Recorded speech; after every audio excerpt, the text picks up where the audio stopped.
नमस्कार मंडळी, मी शुभम चिंचोले.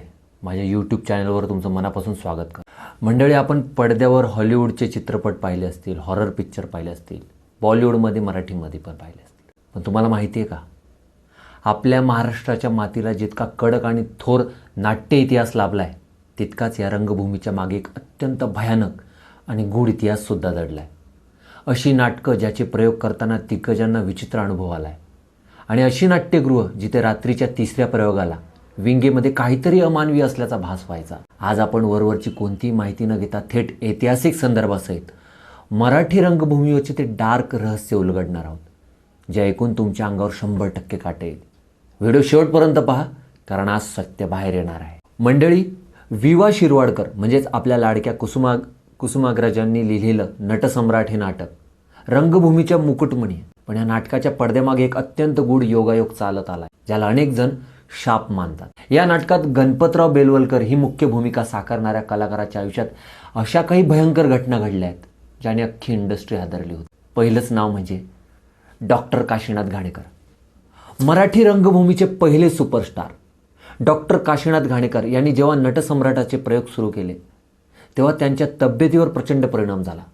आणि दुर्दैवाची गोष्ट म्हणजे अमर जळगावकर या नाटकाच्या दौऱ्यावर असतानाच वयाच्या अवघ्या 54व्या वर्षी हार्ट अटॅकने त्यांचा मृत्यू झाला. घाणेकर यांच्यानंतर ही भूमिका करणारे महान अभिनेते दत्ता भट आणि यशवंतराव दत्त या दोन्ही कलाकारांनी त्यांच्या वैयक्तिक आयुष्यात तब्येतीच्या बाबतीत कमालीचा त्रास सहन करावा लागला.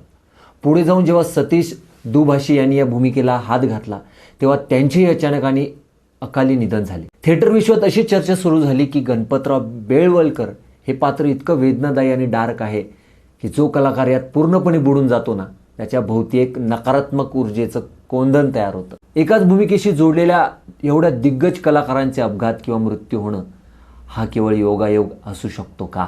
मित्रांनो, आता वळूया दुसऱ्या महत्त्वाच्या भागाकडे. ते म्हणजे आपली जुनी नाट्यगृह, जसं पुण्यातलं बालगंधर्व रंगमंदिर, मुंबईचं दामोदर हॉल किंवा कोल्हापूरची जुनी थिएटर. जुन्या काळी नाटकांचे प्रयोग रात्री 12 वाजता किंवा पहाटे असायचे, ज्याला तिसरा प्रयोग म्हटले जायचे. मराठी रंगभूमीवरील असे अनेक बॅकस्टेज कलाकार असतील, लाईटमन आणि खुद अभिनेत्यांनी अनेक मुलाखतींमध्ये मान्य केलं आहे की रात्री 3च्या सुमारास जेव्हा स्टेजवरचा फक्त एक 0 बल्ब चालू असायचा, तेव्हा विंगमधून कोणीतरी चालल्याचा, घुंगराचा किंवा संवादाचा आवाज यायचा. असं मानलं जातं की ज्या कलाकारांनी आपलं अख्खं आयुष्य रंगभूमीवर घालवलं आणि ज्यांचा मृत्यू रंगमंचावर किंवा थिएटरच्या आसपास झाला, त्यांचे आत्मे किंवा त्यांची ऊर्जा त्या थिएटर्समध्येच रेंगाळत राहिली. बालगंधर्व रंगमंदिरच्या मेकअप रूम्स आणि बॅकस्टेजला रात्रीच्या वेळी आजही एक वेगळीच शांतता आणि गूढ वातावरण अनुभवायला मिळतं, असं तिथले जुने कर्मचारी सांगतात. आता मंडळी, तुमच्या मनात प्रश्न आला असेल ना की शुभम भाऊने ही एवढी भयानक माहिती कुठून आणली? तर ऐका, हा इतिहास मी हवेतल्या हवेत किंवा कुठल्याही अफवांवरती घेतलेला नाहीये.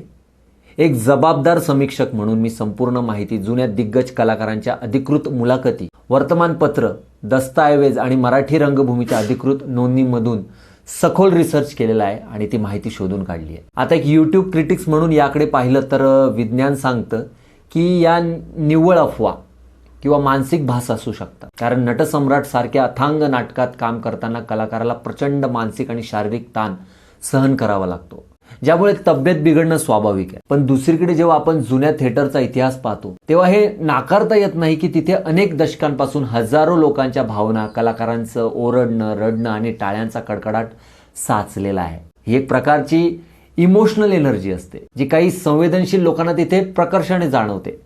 त्यामुळे या गूढ ऊर्जेला आपण पूर्णपणे नाकारू शकत नाही. मित्रांनो, मंडळी, मराठी एंटरटेनमेंट इंडस्ट्रीचा हा डार्क आणि रहस्यमय इतिहास तुम्हाला कसा वाटला?